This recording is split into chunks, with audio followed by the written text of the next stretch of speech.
Just Call Me Eddie here, back with another project video. We're working on a 2011 Chevy Colorado in this video, and in my last video on this project, I took the transmission out, took it apart, and we found a few things wrong with the transmission. One, we found a very common problem on these Chevys, which was a burnt up 3/4 clutch. The other thing we found wrong was another common problem on these Chevys, which is a bad torque converter clutch inside the torque converter. We're going to show you everything we're going to do to get this thing where the wheels will turn again and have all 4 gears with a good TCC clutch, and we're going to show you the updates to prevent these problems from happening again. So go ahead and put on some rubber gloves, tie up your work boots, because it's time to get dirty. Disassembled and ready to go back together. We got parts here, we got O-rings, gaskets, frictions, we got a filter, we got other stuff back there as well, and we got one burnt up 3/4 clutch on this thing. First of all, we're going to start where we finished off, getting this low reverse piston back inside. We got 3 O-rings on it, we got a retainer, and we got a snap ring we got to get on. Start by putting this low reverse piston in. We're going to clean it up. So we need to put that gap where that part prowl goes, because that's where the part prowl fits in. And to get the piston down in there, I put our retainer spring on there with our snap. I'm going to use the same tool we used to take it out to put it back in. Now, I wish I could tell you where to buy one of these. I honestly don't know. I bought this one from an old guy that used to work in the same shop I work in now, and he actually unfortunately passed away. Got a little bit of blood in here, he's bleeding. Let's see if we get the snap ring.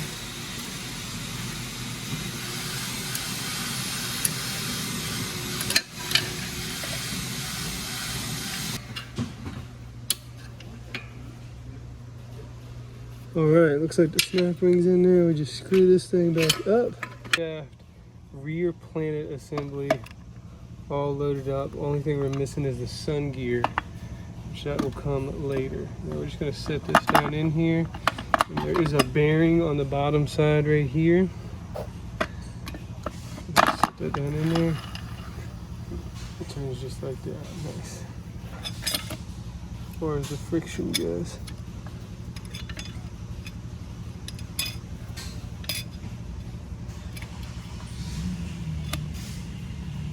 I believe this clip sits just like that, where this little groove right here sits down on this little groove sitting down in there, sits down just like that.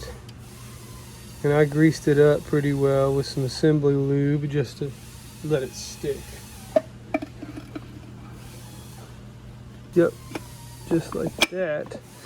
And pushes in just like that, and then that's the little reverse sprag there. There's the rear sprag inner race, which is this thing right here, and that goes down in just like so. Lock it into these grooves.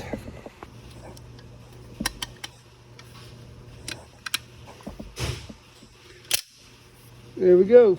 Sun gear that goes in next.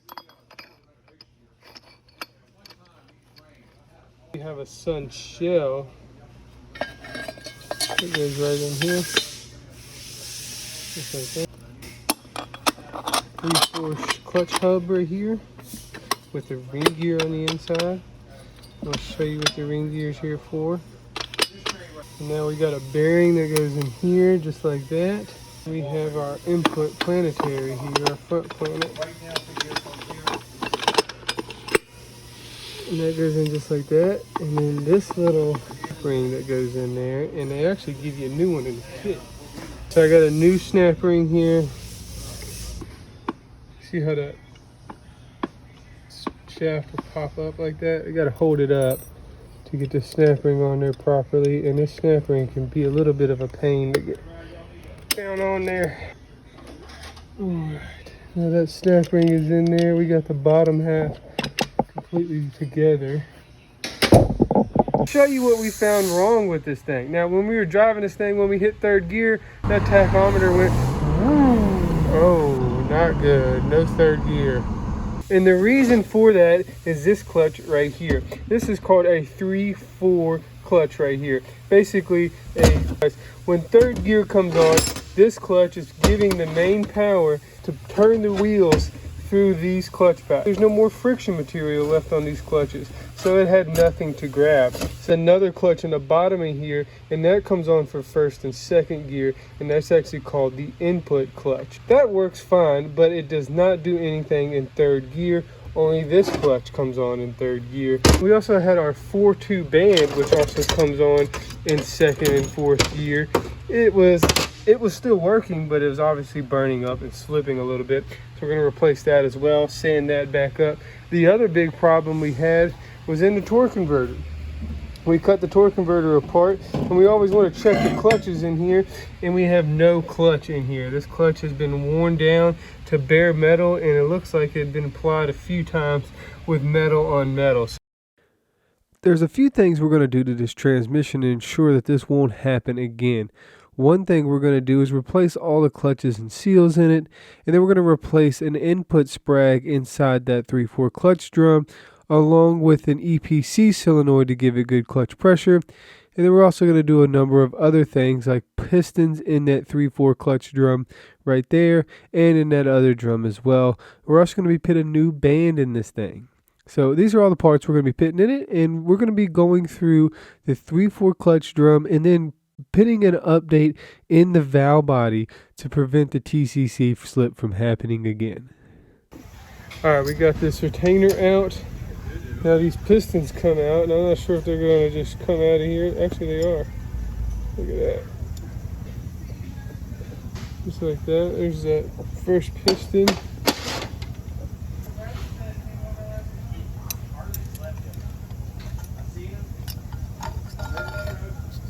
Alright, there's the other piston.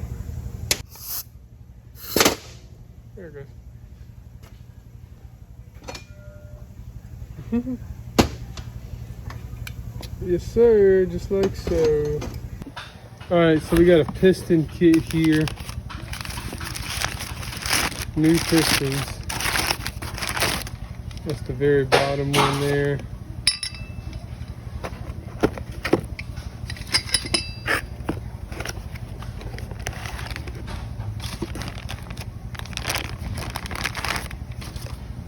That's the one that goes down inside here, like so.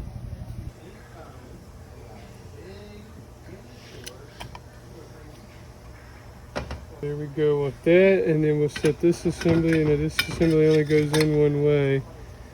And then hopefully I can get in there just like that. Yes, sir.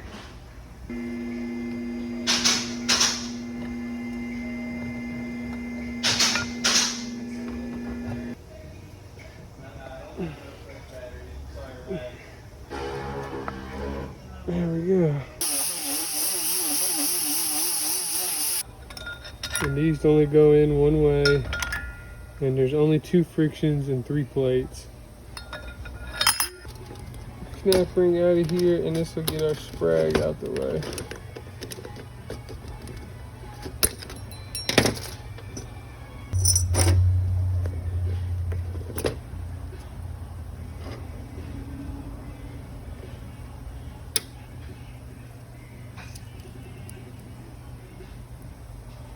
Here's our new sprag assembly here, made by Bog Warner.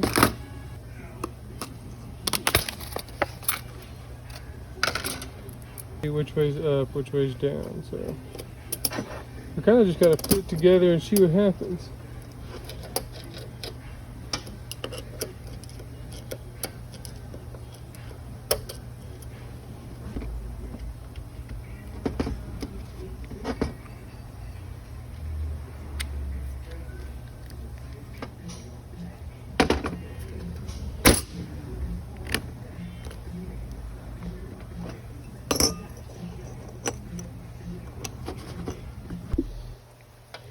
Okay, so you want to hold this gear, and this thing's got to turn that way, just like that.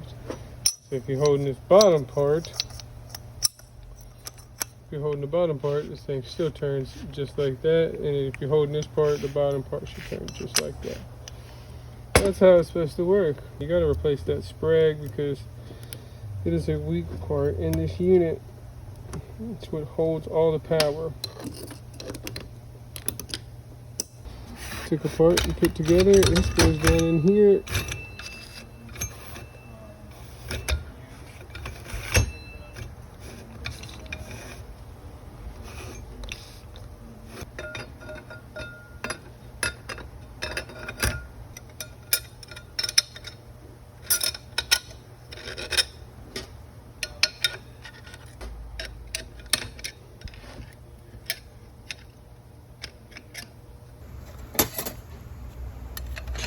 And we just stack her up. The OEM kit comes with these things down in here, and that's where they come stock. And this kind of like keeps the clutch from applying. So we disregard these things. We just toss them. And that's basically everything you have to do for the 3/4 clutch drum. The EPC solenoid will provide good fluid pressure to make sure that drum does not burn up again. And if there's any return springs in between those snap ring grooves, you want to get rid of those as well. And that'll keep that 3/4 clutch drum staying nice and fresh for a long time. Now for the torque converter, we're going to have to replace this torque converter. We can rebuild these things in-house and bond the clutch to this thing, but frankly I don't have the time or the parts to be doing it on this project. So we're going to be just buying a torque converter and getting it shipped in overnight, and it's only about $150 to do so. Now to prevent this torque converter from looking like the other one that came out of this vehicle, we're going to update the valve body and update the TCC regulator valve, which regulates the pressure to the torque converter clutch. And to do this update, we're going to use a Sonics drop-in zip kit. Now you do have to ream the valve body out in order to put this valve in, but once you do, this kit works very well and it's very simple and easy to install. Alright, so to install this kit here, well, you need this tool right here, and it's a Sonics part number right there, and it even says 4L60 PWM, meaning the pulse width modulating solenoid kit. And it comes in a little thing like that. So you'll need that tool to do this. Without that tool, you won't be able to install this properly because this is an oversized TCC regulator valve. So we have an instruction set right here, and it'll tell you exactly what we got to do right here. All right. Whoa. Wow.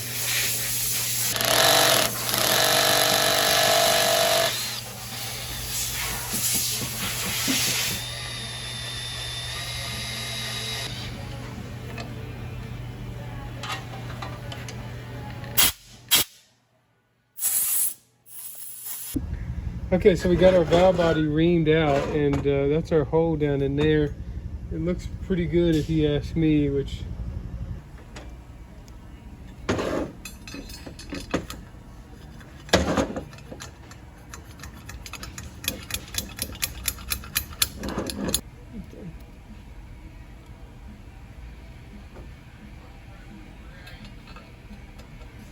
now, sometimes these things are really tight on getting in there, but this one doesn't seem like it's too bad. Sometimes I've gotten these things so tight in there, it's like I was scared I wouldn't be able to get them back out if I needed to. There's a little hole right there, and I like to leave that facing up top because that's technically what applies that valve in there, and I like to make sure that valve, just put the old clamp back in it. And the one thing I like to do is give a little bit of air, make sure it moves back and forth. Now, if you got a Chevy that lost third or fourth gear and you had a torque converter problem and it's a 4-speed 4L60E Chevy, then you want to do these updates when you're rebuilding the transmission, or you want to get a transmission that has these updates done to it, and maybe even some more updates. This is the bare minimum I do to my 4L60 rebuilds. There's a whole lot more updates that you can do to these things to make them practically bulletproof. Now, I will be releasing videos that have a whole lot more information on exactly how to rebuild these things. It'll probably be on my Patreon, which is not up and running yet. But until that point, you can follow me on my other social media channels, such as Facebook and Instagram, and you can subscribe to this channel, as this will be one of my main posting channels going forward. Thank you for watching, and as always, whatever you're doing, however you're doing it, make sure you stay dirty, and you can just call me Eddie.